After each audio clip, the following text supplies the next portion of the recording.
Welcome, I'm Rabbi Phil Bressler of Beit Am in Corvallis, Oregon. This is the daily summary video for the Kitzur Shulchan Aruch Yomi Daily Halakha Learning Project, covering the passage from Sivan 154 Seif 1 to Sivan 154 Seif 7. You can find links to the Hebrew and English text of this passage and to the calendar of upcoming passages in this video's description.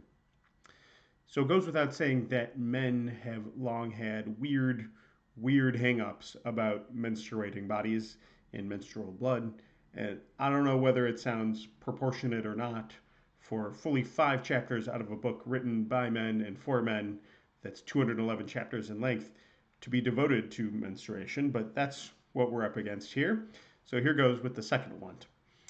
It's unclear to me how, if at all, any actual women were consulted about this stuff, but the sages of blessed memory were able to determine that women sometimes get their period regularly in one way or another, sometimes consistently after a certain number of days, for example, and they seem to be under the impression that this is most women who sort of have some kind of regularity to it in terms of the period of days in between periods.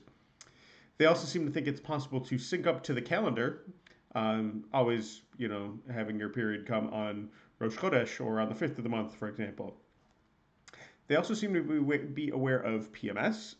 So women sometimes get premenstrual symptoms, which can be a clue that menstruation is imminent. Also, sometimes there's a combination of factors. She's getting PMS, and it's about that right time of the month. Why do they care about trying to predict when a woman is going to start her period?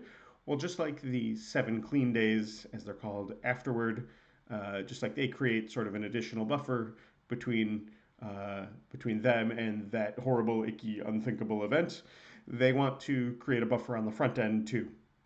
So a woman whose period comes predictably is presumed to be clean, as it were, all the other times.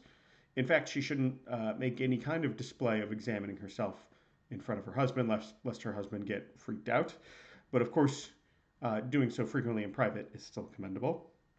And a woman whose period is irregular, however, should examine herself regularly before and after sex.